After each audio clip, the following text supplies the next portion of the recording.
El viento rugia como un lamento antiguo, levando el aroma salado del Mediterráneo hasta el corazón de Diego. En la cima de la colina, la casa de su abuela Clara se alzaba, silenciosa, con sus paredes de piedra desgastadas por el tiempo. Había jurado no volver, pero allí estaba, con el peso de una verdad que lo había liberado y condenado al mismo tiempo. Diego, de 28 años, dejó caer su mochila al suelo y miró la fachada con una mezcla de amor y dolor. Hace 3 años, al salir del armario, su familia lo había expulsado como si fuera un extraño. Solo su abuela Clara, con su voz firme y sus manos temblorosas, lo había defendido.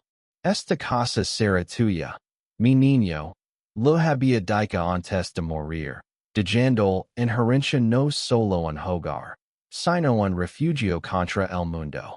Pero ahora, al regresar a Almería tras un exilio autoimpuesto en Madrid, descubrió que la casa, su legado, su santuario, había sido vendida por su propia familia mientras él estaba fuera. Javier, su pareja, se acercó y puso una mano en su hombro.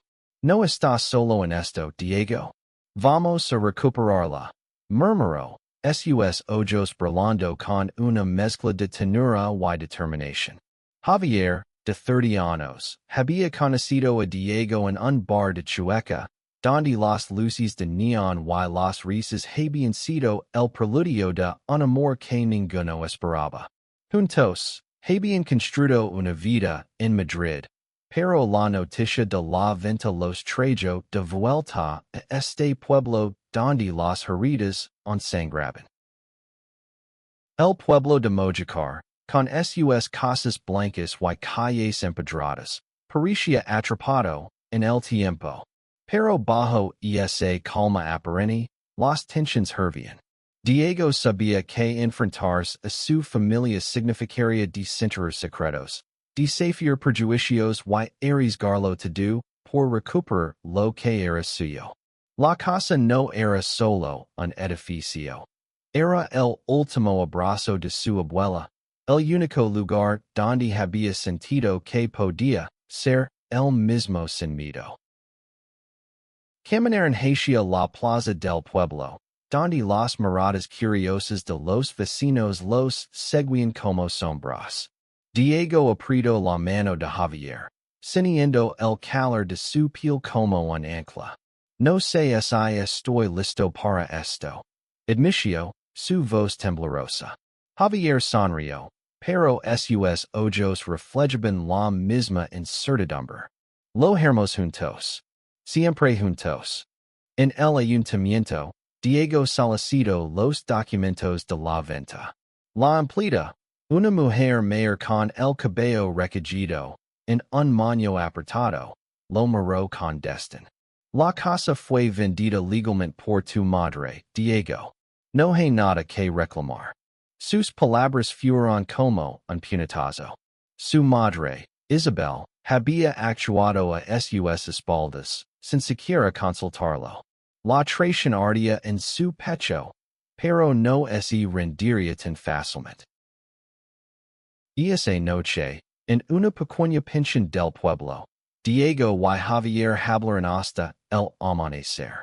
No es solo la casa, confesó Diego, con lágrimas en los ojos. Es lo que representa. Mi abuela me dio un lugar donde ser yo, sin máscaras. Si la pierdo, siento que la pierdo a ella. Javier lo abrazó, susurrando palabras de consuelo, pero ambos sabían que la batalla apenas comenzaba. A la mañana siguiente, Diego decidió enfrentar a su madre.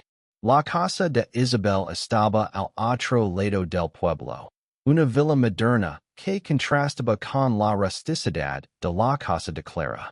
Al llegar, Diego sintió que el aire se volvía más pesado. Isabel abrió la puerta, su rostro endurecado por años de resentimiento. ¿Qué quieres, Diego? No hay nada para ti aquí, dijo con frialdad. No quiero pelear, mamá, respondió él, luchando por mantener la calma. Solo quiero saber por qué vendiste la casa de la abuela sin decirme nada. Isabel cruzó los brazos, su mirada llena de desprecio. ¿Por qué no me dices nada? Elegiste esa vida, y te fuiste. No eres parte de esta familia. Javier, que había permanecido en silencio, dio un paso adelante. Diego es tu hijo. ¿Cómo puedes hablarlo así? Isabel lo miró con desdén, pero no respondió. La conversación terminó con la puerta cerrándose en sus rostros, dejando a Diego con el corazón roto pero más decidido que nunca. Regresaron a la pensión, donde Diego comenzó a investigar. Descubrió que la venta de la casa no había sido del todo legal. Faltaban firmas, y los documentos parecían manipulados. Un amigo de su abuela, Don Manuel, un abogado jubilado, accedió a ayudarlos. Clara quería que esa casa fuera tuya, Diego. Le dijo, ajustándose las gafas. Vamos a pelear por ella. Mientras revisaban los documentos, Javier notó algo extraño. El comprador de la casa era una empresa inmobiliaria vinculada a un primo de Diego, Antonio, un hombre ambicioso que siempre había envidiado la conexión de Diego con su abuela. La traición era más profunda de lo que imaginaban. Antonio no solo quería la casa, sino borrar el legado de Clara para construir un complejo turístico en la colina. Diego sintió que el suelo se desvanecía bajo sus pies. No solo estaba luchando contra su familia, sino contra un sistema que parecía diseñado para aplastarlo. Pero al mirar a Javier, encontró la fuerza para seguir adelante. No dejaré que destruyan lo que la abuela me dio, juró. La semana siguiente fue un torbellino de reuniones con Don Manuel, visitas al ayuntamiento y enfrentamientos con vecinos que, aunque simpatizaban con Diego, temían tomar partido. La presión crecía, y las dudas también. ¿Valía la pena tanto dolor por una casa? Pero cada vez que Diego cerraba los ojos, veía a su abuela sonriendo, contando historias junto al fuego, aceptándolo tal como era. No podía rendirse. Una noche, mientras caminaban por la playa, Javier tomó su mano y le dijo, pase lo que pase, esta lucha nos está haciendo más fuertes. Estamos construyendo algo más grande que una casa. Estamos construyendo nuestro futuro. Diego lo miró, y por primera vez en días, sonrió. Sabía que, con Javier a su lado, podía enfrentar cualquier cosa.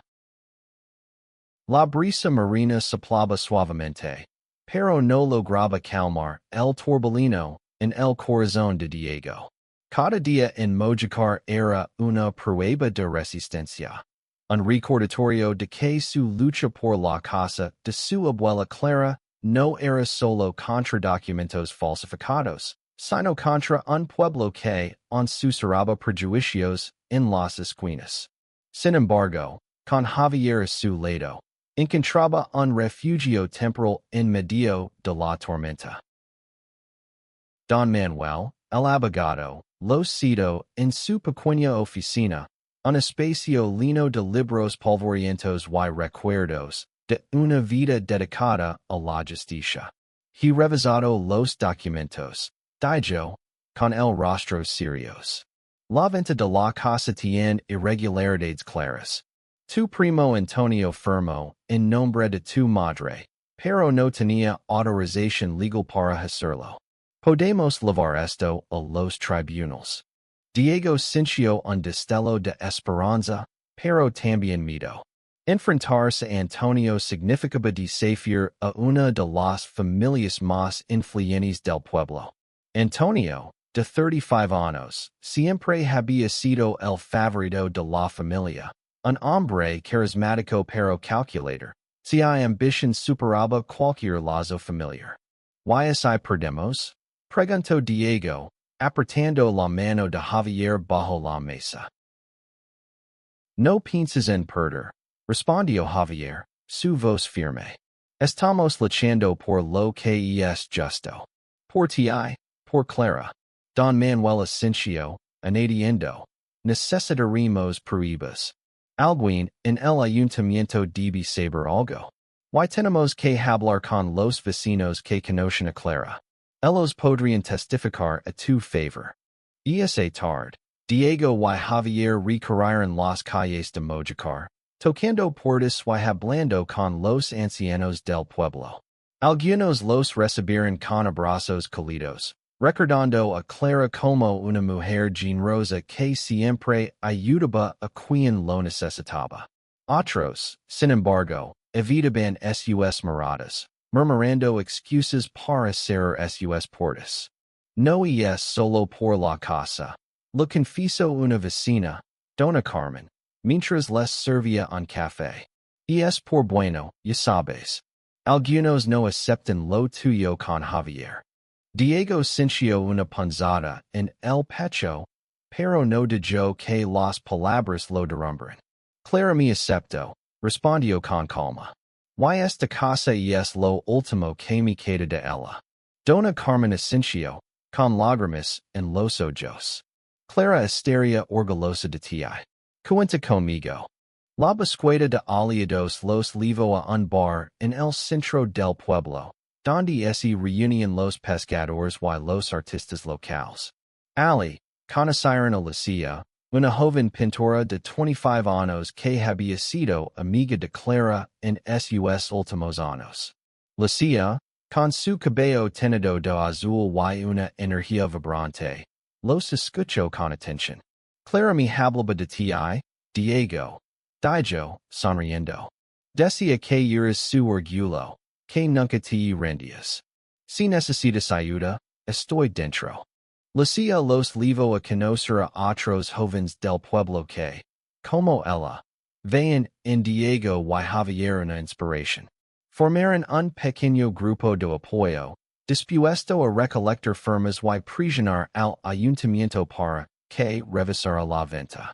Pero no todo fue fácil.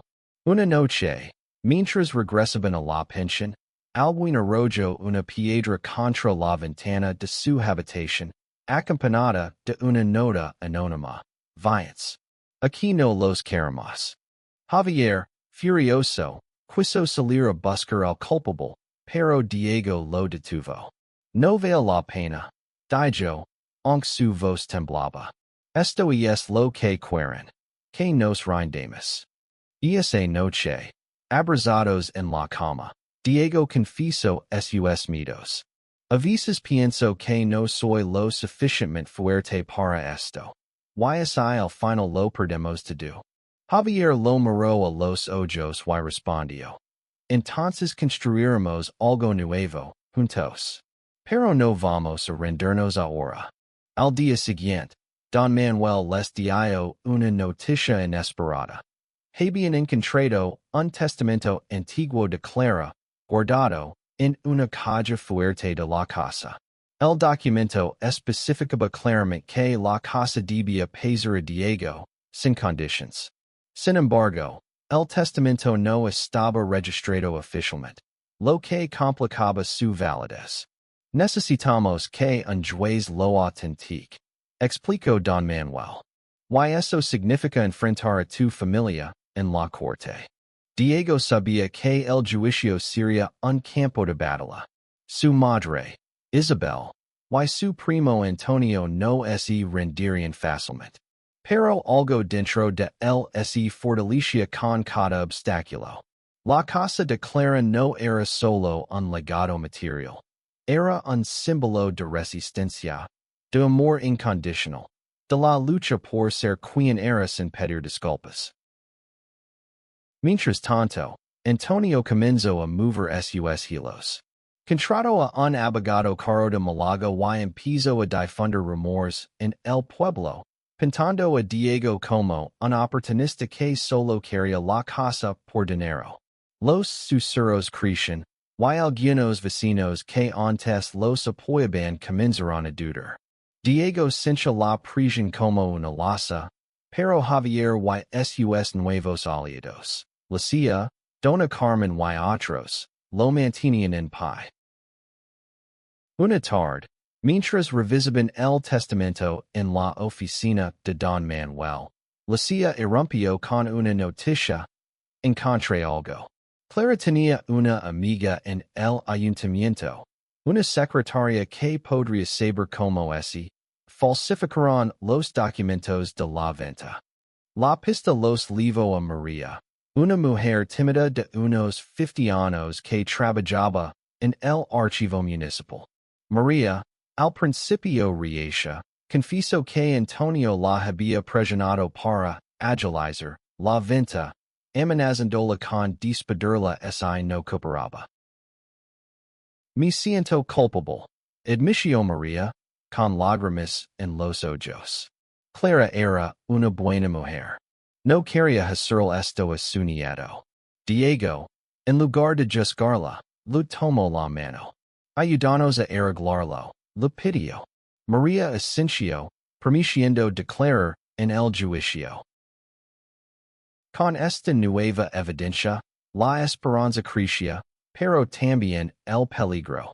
Una noche, mientras Diego y Javier caminaban por la playa, un grupo de desconocidos los rodeó. Viens de Mojicar, gruñó uno de ellos, con el rostro cubierto por una capucha. Antes de que pudieran responder, Javier empujó a Diego detrás de él, dispuesto a defenderlo. Pero los agresores se dispersaron cuando Lucia y otros amigos llegaron, alertados por un vecino. El incidente dejó a Diego temblando, pero también más decidido. No voy a dejar que me intimiden, dijo, apretando los puños. Javier lo abrazó, susurrando. Estamos juntos en esto. Siempre. El amanecer en Mojicar traía una calma engañosa. Como así el pueblo intentara ocultar las tensiones que bullían bajo su superficie. Diego y Javier se preparaban para el juicio, que estaba a solo una semana. La oficina de Don Manuel se había convertido en su cuartel general, un lugar donde los documentos, las tazas de café vacías y las notas garabateadas se acumulaban como evidencia de su lucha. María, la secretaria del ayuntamiento, se convirtió en una aliada clave. Con su ayuda, encontraron más irregularidades en la venta de la casa, fechas alteradas, firmas inconsistentes y un pago sospechoso a nombre de Antonio. Pero cada paso adelante venía con un costo. Los rumores en el pueblo se intensificaban, y Diego notaba como algunas miradas se volvían más hostiles. No es solo por la casa, le dijo Lucia una tarde, mientras pintaba un cartel para una protesta pacífica. Es porque representas algo que los asusta, la libertad de ser quien eres. Diego asintió, pero las palabras pesaban. Ser un símbolo era agitador, especialmente cuando solo quería recuperar el hogar que su abuela le había prometido. Javier, siempre atento, lo notaba. Una noche, mientras descansaban en la pensión, le propuso un plan. Vamos a la casa de Clara esta noche. Solo nosotros. Necesitas recordarla, sentirla. Bajo la luz de la luna, se colaron en la propiedad, que ahora tenía un cartel de vendido en la entrada. La casa estaba cerrada, pero Diego aún tenía una llave vieja que Clara le había dado. Al entrar, el olor a madera y sal llenó sus pulmones, trayendo recuerdos de su infancia. Las risas con su abuela, las tardes pintando en el patio, sus palabras de aliento cuando le confesó que era gay. Iris perfecto tal como iris, mi niño.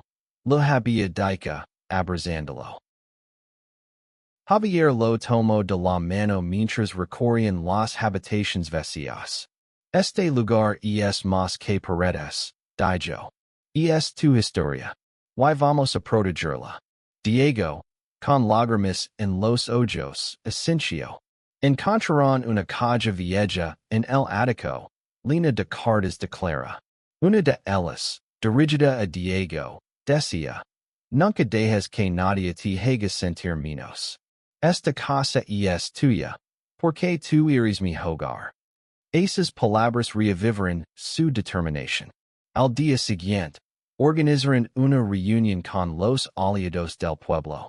Dona Carmen, Lucia, María y otros se reunieron en el bar, planeando cómo presentar el caso en el juicio.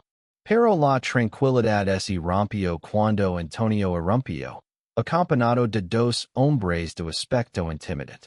Esto es una pérdida de tiempo, Diego, dijo con una sonrisa arrogante. La casa es mía. Acepta la derrota y vete. Javier se levantó, enfrentándolo. No tienes derecho a hablar así. Esto no es solo sobre una casa, es sobre justicia. La tensión en el bar era palpable, pero los aliados de Diego se mantuvieron firmes. Antonio se fue, pero no sin antes lanzar una advertencia. No saben con quién se están midiendo. El día del juicio llegó como un torbellino. El juzgado de Almería estaba lleno de vecinos curiosos y periodistas locales. Diego, vestido con una camisa sencilla, sentía el peso de todas las miradas. Javier estaba a su lado, su presencia como un faro en la tormenta. Don Manuel presentó el caso con precisión, mostrando el testamento de Clara y las irregularidades en la venta. María, temblando pero decidida, testificó sobre las presiones de Antonio. El abogado de Antonio, un hombre elegante de Málaga, intentó desacreditar a Diego, insinuando que su estilo de vida lo hacía indigno de la herencia. Diego sintió la rabia crecer, pero mantuvo la calma. Cuando le tocó hablar, miró el juez y dijo, mi abuela me amó por quien soy. Esta casa no es solo un edificio. Es su amor, su aceptación. No estoy aquí por dinero. Estoy aquí por ella. El juez escuchó en silencio, pero el ambiente en la sala era tenso. La familia de Diego, incluida su madre Isabel, estaba presente, pero no lo miraba. Antonio, por su parte, sonría con confianza, como si ya hubiera ganado. Al final de la sesión, el juez anunció que necesitaba más tiempo para revisar las pruebas. La espera sería de una semana. Esa noche, Diego y Javier caminaron por la playa, buscando consuelo en el sonido de las olas. No importa lo que pase, dijo Javier. Tú ya has ganado. Has enfrentado a todos con la verdad. Diego lo abrazó, sintiendo que, aunque el futuro era incierto, tenía a alguien que valía más que cualquier cosa. Pero la calma no duró. Al día siguiente, Don Manuel los llamó con urgencia. Alguien había entrado en su oficina y robado parte de los documentos originales, incluyendo el testamento de Clara. La desesperación golpeó a Diego como un maremoto. Sin esas pruebas, su caso se desmoronaba. Lucia, siempre ingeniosa, sugirió buscar copias en el archivo municipal, pero María les advirtió que Antonio tenía aliados allí. Decidieron actuar rápido. Esa noche, con la ayuda de Lucia y un par de amigos, se colaron en el ayuntamiento. Mientras revisaban los archivos, encontraron no solo una copia del testamento, sino también un documento que vinculaba a Antonio con una red de especulación inmobiliaria. El descubrimiento era una bomba, pero también un riesgo. Si presentaban esto, Antonio no solo perdería la casa, sino que enfrentaría consecuencias legales graves. Diego dudaba. No quiero vengarme. Le dijo a Javier. Solo quiero lo que es mío. Javier lo miró con orgullo. Entonces hazlo por Clara. Por ti. Por nosotros. La noche era un manto de estrellas sobre Mojicar. Pero para Diego, cada destello parecía una advertencia. El robo de los documentos había sido un golpe bajo. Pero el hallazgo, en el ayuntamiento, les dio una ventaja inesperada. La copia del testamento declara y las pruebas contra Antonio eran armas poderosas, pero también un peligro. Diego sabía que su primo no se rendiría sin pelear, y la idea de exponerlo públicamente lo llenaba de una mezcla de justicia y temor. En la pensión, mientras Javier y Lucia revisaban los documentos, Diego se quedó mirando por la ventana. ¿Y si esto no es suficiente? Preguntó, su voz apenas un susurro. Javier se acercó y le puso una mano en la cintura. Es suficiente porque es la verdad. Y la verdad siempre encuentra su camino. Don Manuel, con su experiencia, sugirió una estrategia. Usar las pruebas de la especulación inmobiliaria como leverage para presionar a Antonio antes del juicio. Si mostramos esto al juez, no solo perderá la casa, sino su reputación. Explicó. Pero Diego dudaba. No quería convertirse en alguien que usaba el chantage, aunque fuera por una causa justa. Quiero ganar limpio, dijo. Por Clara. La decisión los llevó a una nueva reunión con los aliados del pueblo. Dona Carmen propuso organizar una protesta frente al ayuntamiento para visibilizar el caso. La gente necesita saber lo que está en juego. Dijo, con la fuerza de quien ha vivido suficientes batallas. Lucia, con su energía juvenil, diseñó carteles con frases como justicia para Diego, y el legado de Clara no es event. La protesta reunió a más personas de las esperadas. Vecinos que antes dudaban se unieron, conmovidos por la historia de Diego y la memoria de Clara. Algunos levaban fotos de la anciana, recordándola como una figura querida en Mojicar. Pero la manifestación no pasó desapercibida. Antonio apareció con sus hombres, intentando intimidar a la multitud. Esto es una farsa, gritó, señalando a Diego. Solo quiero dinero. Diego, envalentonado por el apoyo, dio un paso adelante. No quiero tu dinero, Antonio. Quiero lo que mi abuela me dijo. Quiero mi hogar. La multitud aplaudió, y por un momento, Antonio pareció descolocado. Pero su mirada prometía venganza. Esa noche, Diego recibió una llamada anónima. Abandona el caso, o alguien saldrá herido, dijo una voz distorsionada. Colgó, con el corazón latiendo con fuerza. Javier, al verlo pálido, insistió en denunciarlo, pero Diego se negó. No quiero más miedo. Ya han intentado suficiente. Al día siguiente, Don Manuel lo sorprendió con una noticia. Un juez de Almería, conocido por su integridad, había aceptado revisar el caso con urgencia. La copia del testamento y las pruebas contra Antonio serían suficientes para reabrir la investigación. Pero había un problema. Necesitaban un testigo más. Alguien que confirmara que Clara había redactado el testamento con plena conciencia.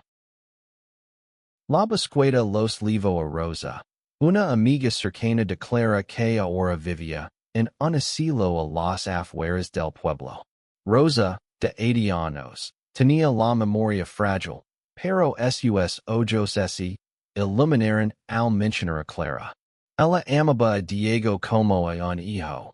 Dijo, con voz temblorosa. Me mostró el testamento.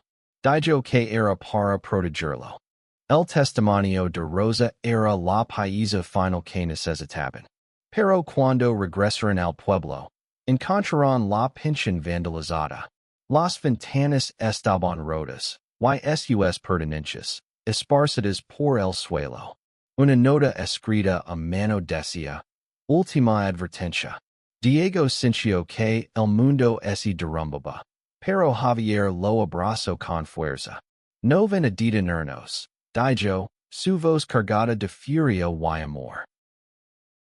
Con el juicio a solo 2 días, Diego y Javier trabajaron sin descanso, con Don Manuel para preparar el caso. Lucia y los aliados del pueblo organizaron otra protesta, esta vez frente al juzgado. La presión crecía, y los rumores sobre Antonio se extendían. Algunos vecinos comenzaron a cuestionar su influencia, y otros, que antes lo apoyaban, se alejaban. La noche antes del juicio, Diego no podía dormir. Sentado en la cama, con Javier a su lado, confieso, a veces pienso que todo esto es demasiado. Que no merezco tanto dolor. Javier lo miró con una intensidad que lo desarmó. Mereces todo, Diego. Mereces la casa, mereces ser amado, mereces ser tú. Yo estar aquí, siempre. Esas palabras fueron un balsamo. Diego se inclinó y lo besó, sintiendo que, aunque el mundo estuviera en su contra, tenía un hogar en Javier. Al amanecer, se levantaron con una determinación renovada. El juicio sería su última batalla, y estaban listos para enfrentarlo. En el juzgado, la sala estaba abarrotada. Diego sintió todas las miradas sobre él, pero esta vez no bajó la cabeza. Don Manuel presentó el testamento, el testimonio de Rosa y las pruebas de las irregularidades. María, con Valencia, relató como Antonio la había manipulado. El abogado de Antonio intentó desacreditarlos, pero sus argumentos se desmoronaban ante la evidencia. Cuando Diego tomó la palabra, su voz era firme. No estoy aquí por venganza. Estoy aquí porque mi abuela cría en mí, en quien soy. Esta casa es su legado, y no dejaré que se lo arrebiten. La sala quedó en silencio, y por un momento, Diego sintió que Clara estaba allí, sonriendo. El juez anunció que daría su veredicto al día siguiente. Diego y Javier salieron del juzgado, tomados de la mano, mientras la multitud los aplaudía. Pero en el fondo, Diego sabía que, sin importar el resultado, ya había ganado algo más grande, la certeza de su propia fuerza y el amor inquebrantable de Javier. El día del veredicto amaneció con un cielo gris, como si el universo dudara entre la esperanza y la tormenta. Diego y Javier llegaron al juzgado tomados de la mano, rodeados por sus aliados, Lucia, Dona Carmen, María y decenas de vecinos que habían decidido apoyarlos. La tensión era palpable, y cada paso resonaba como un latido en el corazón de Diego. En la sala, el juez, un hombre de rostro severo pero justo, revisó sus notas antes de hablar. Tras examinar las pruebas, el testamento de Clara Guzmán es válido, anunció. La venta de la propiedad fue fraudulenta. La casa pertenece a Diego Morales. Un murmullo de sorpresa y alivio recorrió la sala. Diego sintió que las piernas le temblaban, pero Javier lo sostuvo, sonriendo con lágrimas en los ojos. Sin embargo, la victoria no fue completa. El juez también ordinó una investigación sobre Antonio por falsificación y especulación inmobiliaria. Diego vio a su primo en la sala, con el rostro pálido y los puños apretados. Por un momento, sus miradas se cruzaron, y Diego sintió una punzada de lástima. Pero el dolor de la traición aún era demasiado fresco. Fuera del juzgado, la multitud estalló en aplausos. Lucia abrazó a Diego, gritando, "Lo lograste. Dona Carmen", con lágrimas en los ojos, les susurró. "Clara estaría tan orgullosa." Pero Isabel, la madre de Diego, permaneció al margen, con el rostro impenetrable. Diego intentó acercarse, pero ella se dio la vuelta y se fue. Ese rechazo dolió más que cualquier piedra o amenaza. Esa noche, Diego y Javier regresaron a la casa de Clara. La lave giró con un crujido, y al entrar, Diego sintió que el tiempo se detenía. Cada rincón estaba lleno de recuerdos. El olor a lavanda, la mesa donde Clara lo enseñaba a jugar al dominó, las ventanas que daban al mar. Y es tuya, dijo Javier, abrazándolo por detrás. Siempre lo fue. Pero la paz duró poco. Al día siguiente, Antonio los confrontó en la plaza del pueblo. "Esto no termina aquí", gruñó. "Esa casa nunca será tuya de verdad." Diego, cansado de pelear, respondió con calma. "Y es mía, Antonio. No por el juez, sino por Clara." Por primera vez, Antonio no tuvo respuesta. Se fue, dejando tras de sí un silencio cargado de derrota. Los días siguientes fueron un torbellino de emociones. Diego y Javier comenzaron a restaurar la casa, pintando paredes, arreglando ventanas y llenándola de vida. Lucia los ayudó a decorar, trayendo sus lienzos coloridos para dar un toque moderno. Dona Carmen llevó plantas, diciendo que Clara quería ver este lugar florecer. Sin embargo, no todo el pueblo aceptó su victoria. Algunos vecinos seguían murmurando, y las miradas de desaprobación no desaparecieron del todo. Diego lo aceptó como parte del camino. "No podemos cambiar a todos", le dijo a Javier una noche, mientras pinaban el Porsche. "Pero podemos cambiar este lugar. Hacerlo nuestro." Javier sonrió, dejando el pincel a un lado. "Y es nuestro. Why no solo la casa, Diego? Nosotros." Esto. Lo beso, y por un momento, el mundo entero pareció desvanecerse. Mientras trabajaban en la casa, Diego encontró otra caja de Clara en el ático. Dentro había fotos, cartas y un diario. En una de las páginas, Clara había escrito: "Diego, mi niño, nunca dejes que el mundo te apague. Ama con todo tu corazón, y nunca te rindas." Esas palabras fueron un recordatorio de por qué había luchado. No solo por la casa, sino por el derecho a ser el mismo, a amar sin miedo. Una tarde, María los visitó con una propuesta inesperada. El ayuntamiento quiere comprar un terreno cerca de la casa para un parque, dijo. "Pero solo si tú estás de acuerdo, Diego. Podría ser un legado para Clara, un lugar para todos." Diego dudó, pero Javier lo animó. "Y es una forma de devolver al pueblo lo que Clara te dio." Diego aceptó, con la condición de que el parque llevara el nombre de su abuela. Semanas después, el parque Clara Guzmán comenzó a construirse, con un espacio para artistas locales, un guiño a la pasión de Clara por la comunidad. La inauguración fue un evento lleno de música, risas y recuerdos. Diego y Javier, tomados de la mano, vieron como el pueblo se reunía, no sin tensiones, pero con un paso hacia la reconciliación. Sin embargo, la herida con su madre seguía abierta. Diego intentó contactarla varias veces, pero Isabel no respondía.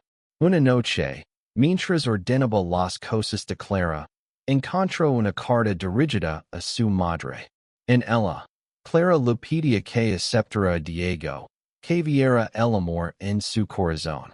Diego decidió enviársela, sin saber si cambiaría algo. La casa, ahora restaurada, se convirtió en un hogar. Diego y Javier colgaron fotos de sus viajes, pintaron las paredes de colores vivos, y plantaron un jardín en el patio. Cada cambio era una promesa de un futuro juntos, un testimonio de su resistencia. Los meses pasaron, y la casa de Clara se transformó en un refugio lleno de vida.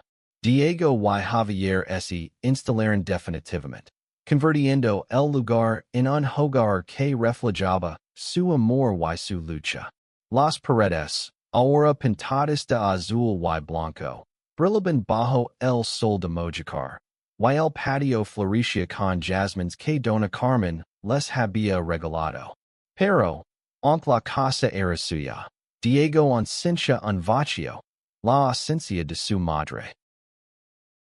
Una mañana, mientras regaba las plantas, Diego recibió una carta. El sobre, con la letra elegante de Isabel, lo hizo temblar. La abrió con manos nerviosas, temiendo otro rechazo. Pero lo que leo lo dejó sin aliento. Diego, lee la carta de mamá. No sé si alguna vez entendre todo, pero quiero intentarlo. Podemos hablar. Diego Loro, abrazado por Javier, quien lo animó a responder. Y es un paso, dijo Javier. No tienes que perdonarla de inmediato, pero mereces esta oportunidad. Diego escribió una respuesta breve, invitándola a la casa. No sabía qué esperar, pero por primera vez en años, sintió un destello de esperanza. La visita de Isabel fue incómoda al principio. Sentados en el patio, con el aroma de los jazmines flotando en el aire, hablaron con cautela. No sé cómo empezar. Admitió Isabel, con los ojos fijos en el suelo. Lo que hice con la casa fue un error. Estaba ciega por mi propio dolor. Diego, con el corazón apretado, respondió. No quiero odiar, mamá. Pero necesito que me aceptes, no solo a mí, sino a Javier. Isabel miró a Javier, que permanecía en silencio, y asintió lentamente. No permito entenderlo todo de inmediato, dijo. Pero lo intenté. Por ti, por mamá. Fue un comienzo frágil, pero suficiente. Diego sabía que la reconciliación sería un camino largo, pero estaba dispuesto a recorrerlo. Mientras tanto, el parque Clara Guzmán se convirtió en un símbolo de cambio en Mojácar. Los jóvenes del pueblo, liderados por Lucia, organizaban eventos artísticos allí, atrayendo incluso a turistas. Diego y Javier participaban, compartiendo su historia y abriendo la casa para talleres de arte y charlas sobre aceptación. El pueblo, aunque lentamente, comenzaba a transformarse. Una noche, mientras celebraban el primer aniversario de su victoria en el juicio, Diego y Javier organizaron una cena en la casa. Lucia, Dona Carmen, María, Don Manuel y otros amigos llenaron el patio de risas y música. Diego levantó su copa y brindó. Por Clara, por nosotros, por el amor que no es rind. Javier, con una sonrisa traviesa, lo llevó al jardín después de la cena. Bajo un cielo estrellado, ese heredó y sacó un anillo sencillo de plata. Diego, esta casa es nuestro hogar, pero tú eres el mío. ¿Te casarías conmigo? Diego, con lágrimas en los ojos, asintió sin dudar. Sí. Siempre sí. La boda fue pequeña. En el patio de la casa. Con el mar como testigo. Lucia pintó un mural para la ocasión. Y Dona Carmen preparó una paella, que hizo llorar de emoción a todos. Isabel asistió, on insegura, pero con una sonrisa tímida que dio esperanza a Diego. La casa de Clara, ahora llena de amor, se convirtió en un faro para otros. Diego y Javier abrieron sus puertas a jóvenes del pueblo que, como ellos, buscaban un lugar donde ser aceptados. Cada risa, cada abrazo, era un tributo a Clara, a su legado de amor incondicional. Pero no todo era perfecto. Antonio, aunque derrotado en el juicio, seguía siendo una sombra en el pueblo. Diego escuchaba rumores de que planeaba vengarse, pero decidió no dejar que el miedo lo dominara. Hemos ganado demasiado para volver atrás. Le dijo a Javier una noche, mientras miraban el mar desde la colina. El futuro era incierto, pero Diego ya no lo temía. Había encontrado un hogar, no solo en la casa, sino en Javier, en sus amigos, en sí mismo. Cada paso en su lucha lo había hecho más fuerte, más libre. Y mientras el viento del Mediterráneo acariciaba su rostro, supo que Clara, desde algún lugar, sonría. El sol se alzaba sobre Mojácar, bañando la casa de Clara con una luz dorada que parecía bendecirla. Diego y Javier, ahora casados, habían transformado el lugar en algo más que un hogar. Era un santuario de amor, resistencia y comunidad. Cada mañana, Diego despertaba con una gratitud que antes no conocía, agradecido por el camino recorrido, por las batallas ganadas, y por el hombre que dormía a su lado. El parque Clara Guzmán florecía, convirtiéndose en un punto de encuentro para el pueblo. Los eventos artísticos de Lucia atraen a visitantes de toda Almería, y la casa de Diego y Javier es lleno de risas, música y conversations. Organizaron talleres para jóvenes LGBTQ+, ofreciendo un espacio seguro donde podían compartir sus historias. Cada sonrisa, cada lágrima compartida, era un recordatorio de por que habían luchado. La relación con Isabel mejoraba lentamente. Las visitas eran esporádicas, pero cada una traía un poco más de entendimiento. Una tarde, mientras tomaban café en el patio, Isabel confesó, "Me equivoqué, Diego. No supe lo que mamá veía en ti, pero estoy aprendiendo." Diego, conmovido, le tomó la mano. "Eso es suficiente por ahora, mamá." Antonio, aunque seguía en el pueblo, había perdido gran parte de su influencia. La investigación por especulación inmobiliaria lo obligó a mantenerse al margen, y los rumores sobre su comportamiento se desvanecieron con el tiempo. Diego decidió no guardarse. "No quiero llevar esa carga," le dijo a Javier. "Quiero vivir." Y vivieron. La casa es lleno de recuerdos nuevos. Noches de baile bajo las estrellas, cenas con amigos, mañanas tranquilas junto al mar. Diego comenzó a pintar, algo que no hacía desde niño, inspirado por los lienzos de Lucia. Javier, por su parte, escribía poesía, dedicando versos a Diego y a la casa que los había unido. Una noche, mientras celebraban su primer año de casados, Diego llevó a Javier a la colina donde todo comenzó.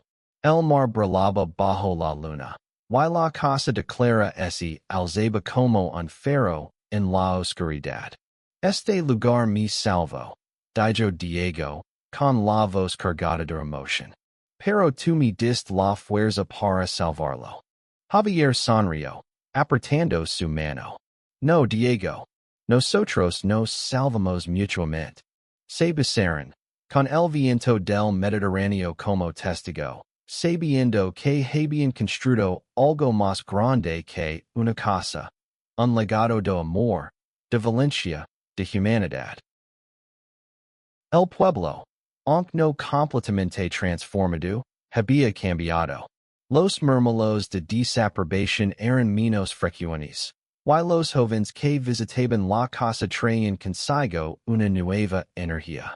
Diego y Javier se convirtieron en un símbolo, no solo para mojicar, sino para quienes escuchaban su historia. Una carta llegó un día, escrita por un joven de un pueblo cercano. Gracias por mostrarme que puedo ser quien soy, decía.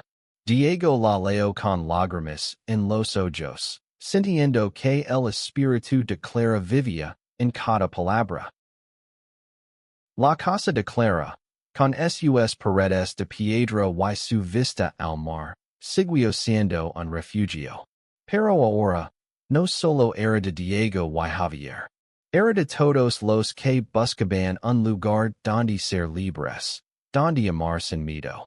Y mientras el sol se ponía, pintando el cielo de naranja y rosa, Diego supo que había cumplido la promesa de su abuela.